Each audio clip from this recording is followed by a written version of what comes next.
नमस्कार, जय हिंद साथियों। स्वागत है आप सभी का आपके अपने यूट्यूब चैनल अमन स्टडी पॉइंट में।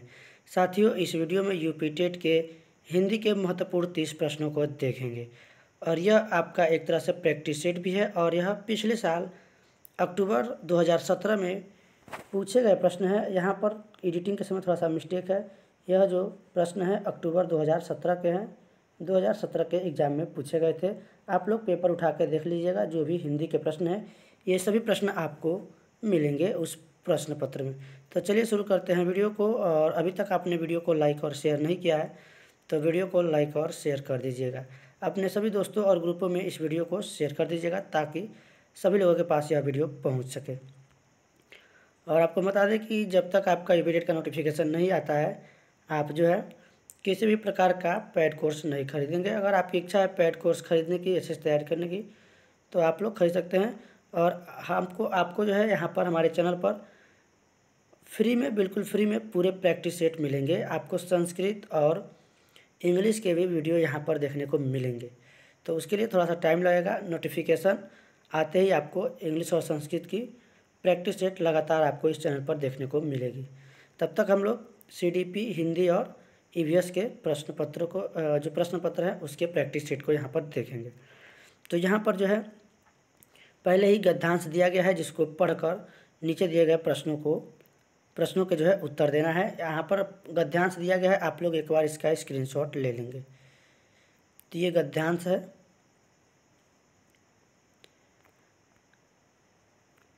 आदिम आर्य घुमक्कड़ ही थे, यहाँ से वहाँ घूमते ही रहते थे, घूमते भटकते ही वे भारत पहुँचे थे।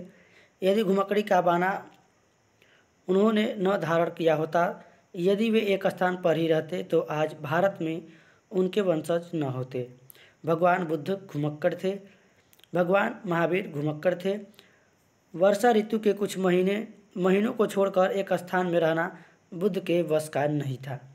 35 वर्ष की आयु में उन्होंने बुद्धत्व प्राप्त किया। 35 वर्ष से 80 वर्ष की आयु तक जब उनकी मृत्यु हुई, 45 वर्ष तक वे निरंतर घूमते ही रहे, अपने आप को समाज सेवा और धर्म प्रचार के में लगाए रहे।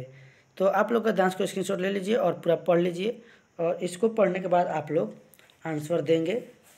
और आप लोग कमेंट बॉक्स में इस वीडियो के अंत में बताएंगे कि आपके कितने प्रश्न यहाँ पर सही हो रहे हैं। तो चलिए देखते हैं प्रश्नों को। आपने स्क्रीनशॉट ले लिया होगा। महात्मा बुद्ध ने जब बुद्धत्व प्राप्त किया तब उनकी अवस्था कितनी थी? 12 वर्ष, 35 वर्ष, 45 वर्ष या फिर 80 वर्ष? तो महात्मा बुद्ध की जब बुद्धत्व के प्राप्त किए थे तो उनकी उम्र 35 वर्ष थी। पूरा गद्यांश अगर हम पढ़ने लगें तो वीडियो काफ़ी बड़ा हो जाएगा, तो इसलिए यहाँ पर हमारा राइट आंसर जाएगा ऑप्शन बी के साथ। विकल्प भी आप लोग स्क्रीनशॉट लिए होंगे और पढ़े होंगे, तो आपने देखा होगा कि मात्र 35 वर्ष की आयु में उन्होंने बुद्धत्व को प्राप्त किया। किसने? बुद्ध ने। तो यहाँ से आपको गद्यांश पढ़ने के बाद आपके उत्तर मिलेंगे। तो हमने एक प्रश्न आपको यहाँ पर दिखा दिया है, बाकी प्रश्न आप लोग पढ़ेंगे। श्रुति धर्म का क्या अर्थ है? जैन धर्म, बौद्ध धर्म, मुस्लिम धर्म या फिर वैदिक धर्म? तो श्रुति धर्म का अर्थ है वैदिक धर्म। यहाँ पर राइट आंसर जाएगा ऑप्शन डी के साथ। चलिए इसको भी देख लेते हैं आपके किस गद्यांश में दिया गया है। श्रुति धर्म की रक्षा के लिए शंकराचार्य ने प्रयत्नों से ही वैदिक धर्म का उत्थान हो सका। तो श्रुति धर्म, वैदिक धर्म। तो इस प्रकार जब आप लोग गद्यांश पढ़ेंगे तो आपको आंसर यहाँ पे बहुत आसानी से मिलेंगे। तो हमने आपको यहाँ पर दिखा दिया। घुमक्कड़ में कौन सा प्रत्यय है? अक्कड़। यहाँ पर 4 विकल्प आपके सामने हैं, कमेंट बॉक्स में आप लोग देंगे। तो यहाँ पर प्रत्यय की बात करें तो प्रत्यय किसी भी शब्द के अंत में लगते हैं। तो यहाँ पर घूम अक्कड़, तो अक्कड़ जो है यहाँ पर हो जाएगा प्रत्यय। ऑप्शन ए यानी विकल्प ए सही हो जाएगा। अगला प्रश्न देखेंगे। महावीर स्वामी का जन्म कहाँ हुआ था? पावापुरी, वैशाली, कुशीनगर या फिर पारसौली में? तो यहाँ पर अगर बात करें महावीर स्वामी के जन्म की, तो महावीर स्वामी का जन्म हुआ था वैशाली में। राइट आंसर यहाँ पर जाएगा हमारा ऑप्शन बी के साथ। तो देखिए यहाँ पर गद्यांश आप लोग बिल्कुल ध्यान से पढ़ेंगे, अच्छे से पढ़ेंगे, तो आपको जो है इसमें सभी प्रश्नों के उत्तर मिलेंगे।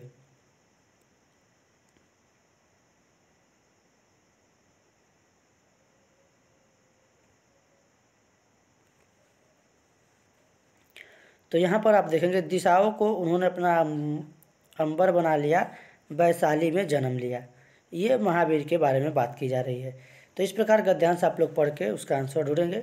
इस प्रकार हम बार बार अगर गद्यांश को पढ़ेंगे दिखाएंगे तो वीडियो काफ़ी बड़ा हो जाएगा। चलिए देखते हैं अगले प्रश्न को।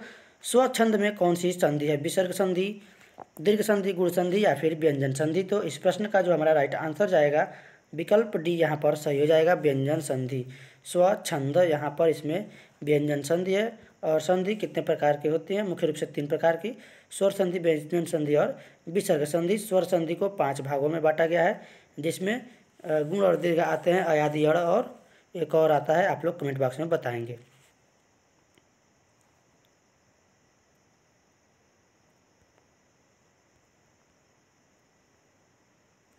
अगला प्रश्न है, निमिष शब्द का पर्याय है प्रकाश, छिद्र, पूर्ण या फिर क्षण?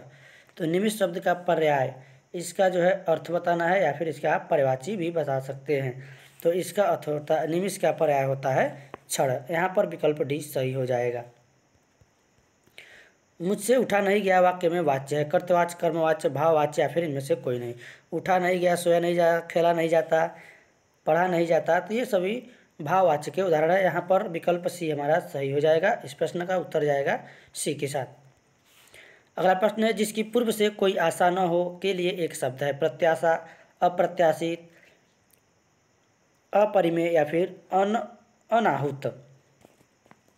तो अगर इसकी बात करें तो जो पूर्व से प्रत्याशित, जिसकी पूर्व से आशा न हो वह हो जाएगा अप्रत्याशित। विकल्प भी यहाँ पर सही हो जाएगा।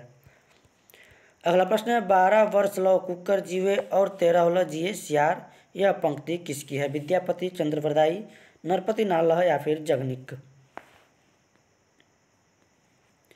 तो यह जो है 12 वर्ष लौ कुकुर जिए और 13 होले जिए सियार, यह जगनिक के द्वारा यह पंक्तियाँ दी गई है। ऑप्शन यहाँ पर डी सही हो जाएगा। अगला प्रश्न देखेंगे, निम्नलिखित में से किस देश में हिंदी भाषा का प्रयोग लिखने एवं बोलने में किया जाता है? ऑस्ट्रेलिया, दक्षिण अमेरिका, पाकिस्तान या फिर मॉरिशस?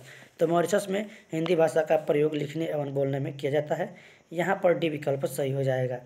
अगला प्रश्न है, सुरसागर किस भाषा की रचना है? अवधी, बुंदेली, ब्रज या फिर छत्तीसगढ़ी? तो जो सुरसागर है यह सूरदास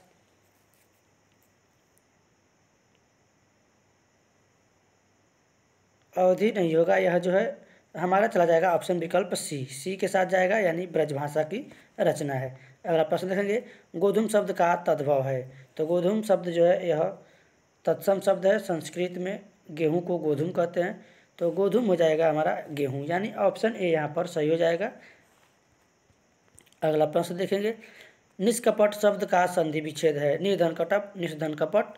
तो निष्कपट में तो पहले आप लोग बताएंगे कौन सी संधि है। तो निष्कपट में जो संधि होगी वह विसर्ग संधि होगी। और विसर्ग संधि अगर बात करें तो यहाँ पर एक ही ऑप्शन में विसर्ग दिया गया है, निर्धन कपट, निष्कपट। यहाँ पर ऑप्शन ए सही हो जाएगा। वीडियो समझ में आ रहा हो आपको तो आप लोग फटाफट वीडियो को अपने सभी ग्रुपों में दोस्तों के पास शेयर कर दीजिएगा और वीडियो को लाइक भी कर दीजिएगा। निम्नलिखित में से किस शब्द की वर्तनी सही है? अनुग्रहित, अनुग्रहित या फिर अनग्रहित या अनुग्रहित?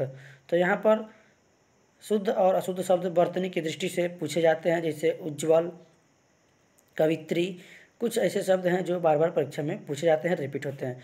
तो अनुग्रहित नहीं होता है, अनुग्रहित होता है। इस प्रश्न का राइट आंसर जाएगा ऑप्शन बी के साथ। उज्ज्वल आप लोग देख लेंगे कैसे लिखा जाता है, उज्ज्वल, इस प्रकार से उज्ज्वल लिखा जाता है। तो ये जो है प्रश्न आपके बार बार रिपीट होते हैं। उपत्यका का अर्थ है सूर्य जिस पर्वत के पीछे से निकलता है, प्राणियों के पेट का एक अंश, पर्वत का शिखर या फिर पर्वत के पास की भूमि? तो उपत्यका का अर्थ है पर्वत के पास की भूमि। यहाँ पर डी विकल्प सही हो जाएगा। और 2017 के प्रश्न जो है यह एक बार फिर 2020 के परीक्षा में 21 की परीक्षा में रिपीट हुए थे, जो 21 जनवरी को पेपर हुआ था। जो 2021 में जनवरी में पेपर हुए थे उसमें ये सभी प्रश्न एक बार रिपीट हुए थे 2017 के। अंग का उच्चारण स्थान होता है नासिक्य, कंठोष्ठ्य, मूर्धन्य या फिर कंठतालव्य? तो ये जितने भी पंचमाक्षर होते हैं प्रत्येक वर्ण के 5वें अक्षर ये नासिका से बोले जाते हैं, इसलिए यहाँ पर जो हमारा राइट आंसर जाएगा ऑप्शन ए के साथ। यह नासिकीय वर्ण होते हैं, व्यंजन होते हैं। अगला प्रश्न देखेंगे, वीरों का कैसा हो बसंत कविता किसने लिखी है? सुमित्रा कुमारी चौहान, सुभद्रा कुमारी चौहान, माखनलाल चतुर्वेदी या फिर रामधारी सिंह दिनकर। तो सुभद्रा कुमारी चौहान का यह कविता है, इसने जो है लिखी है वीरों का कैसा हो बसंत। विकल्प भी यहाँ पर सही हो जाएगा। अगला प्रश्न, निम्नलिखित में से कौन सी व्याकरण और वर्तनी से शुद्ध भाषा कहलाती है? साहित्यिक भाषा, प्रांजल भाषा, व्याकरणिक भाषा या फिर मानक भाषा। तो जो मानक भाषा होती है वह जो है व्याकरण और वर्तनी की दृष्टि से शुद्ध भाषा कहलाती है। डी विकल्प यहाँ पर सही हो जाएगा। अगला प्रश्न देखेंगे, निम्नलिखित में से कौन सा रासो अल्लाखंड के नाम से प्रसिद्ध है? पृथ्वीराज रासो, खुमान रासो, परमाल रासो या फिर विशलदेव रासो। तो यहाँ पर जो है परमाल रासो यह अल्लाखंड के नाम से प्रसिद्ध है। यहाँ पर विकल्प सी सही हो जाएगा। अगला प्रश्न देखेंगे, 4 गज मलमल में कौन सा विशेषण है? संख्यावाचक, गुणवाचक, परिणाम बोधक या फिर सार्वनामिक। तो यहाँ पर जो है 4 गज मलमल यह जो है परिमाण बोधक है, विशेषण है। यहाँ पर विकल्प सी सही हो जाएगा। अगला प्रश्न देखेंगे, शीश का तत्सम रूप क्या है? शीशा, शीर्ष, सिरा या फिर शीर्षक। तो यहाँ पर पूछा गया है शीश यानी शीर्ष, चोटी जो ऊपर का भाग होता है। यहाँ पर भी विकल्प सही हो जाएगा। अगला प्रश्न देखेंगे, हिंदी भाषा में कितनी बोलियाँ हैं? 15, 25, 18 या फिर 22। तो जो हिंदी में बोलियाँ हैं, मानक जो बोलियाँ हैं वह जो है 18 है। यहाँ पर हमारा विकल्प सी हो जाएगा। भारतेंदु युग में निकलने वाली पत्रिका युग्म है? कवि वचन, सुधा, हिंदी प्रदीप, सरस्वती, माधुरी, कल्पना, ज्ञानोदय या फिर नवनीत कादम्बिनी। तो भारतेंदु युग में निकलने वाली जो पत्रिका युग्म है वह है कवि वचन, सुधा और हिंदी प्रदीप। राइट आंसर यहाँ पर जाएगा ऑप्शन ए के साथ। कवि वचन, सुधा, हिंदी प्रदीप यह भारतेंदु युग में निकलने वाली पत्रिका है। अगला प्रश्न देखेंगे, तद्भव पत्रिका के संपादक का नाम है? लीलाधर जगूड़ी, विश्वनाथ प्रसाद तिवारी, हरे प्रकाश उपाध्याय या फिर अखिलेश। तो तद्भव पत्रिका के संपादक का नाम है अखिलेश। यहाँ पर डी विकल्प सही हो जाएगा। अगला प्रश्न है, चौराहा शब्द में समास है? कर्मधार है, द्वंद्व, द्विगु या फिर अव्ययी भाव समास। चौराहा यानी 4 राहों का समूह संख्यावाची है जो कि द्विगु समास से संबंधित है। यहाँ पर विकल्प सी सही हो जाएगा। अगला प्रश्न है, आँख की किरकिरी होना का अर्थ है? अप्रिय लगना, धोखा देना, कष्टदायक होना या फिर बहुत अप्रिय होना। तो किरकिरी होने के बाद आँखों में दर्द होता है यानी आँखों में गड़ता है। तो यहाँ पर बहुत प्रिय नहीं होगा। यहाँ पर हमारा जो विकल्प जाएगा, अप्रिय लगना और कष्टदायक, ये दोनों जो है एक तरह से सही है। तो यहाँ पर अगर बात करें आँख की किरकिरी होना, अप्रिय लगना या फिर कष्टदायक होना, तो यहाँ पर हम ऑप्शन ए को यहाँ पर सही विकल्प लगाएंगे। आप लोग बताएंगे कौन सा होगा।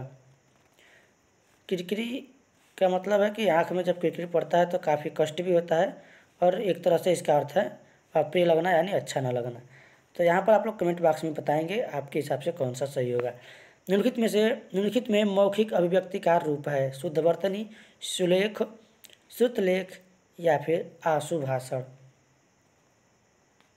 तो यहाँ पर शुद्धवर्तनी यह लिखने से संबंधित है, सुलेख लिखने से संबंधित है, सुनकर लिखना यह भी लिखने से संबंधित है।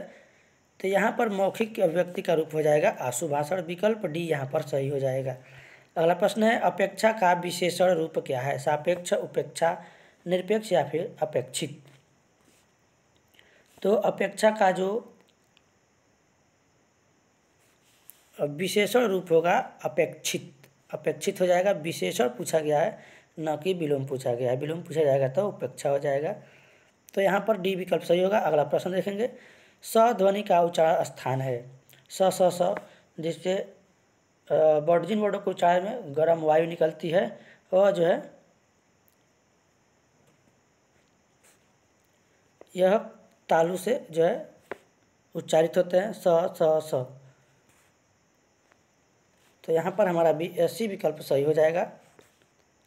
कंठ में क च ट क वर्ड के पर के जो है सभी वर्ड आते हैं कंठ में, कंठ तालु।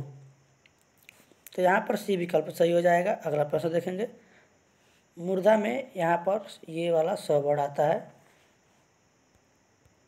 मूर्धन्य स बोलते हैं। अगला प्रश्न देखेंगे और इस वीडियो का आखिरी प्रश्न है, अत्यंत शब्द में प्रयुक्त उपसर्ग है अत, अ, अत्य या फिर अति। तो यहाँ पर जो उपसर्ग होगा अति हो जाएगा, विकल्प डी यहाँ पर अत्यंत, अतिधन अंत, ई और य मिलके ई अतिधन अंत, ई और अ मिलके यहाँ पर य बन जाता है,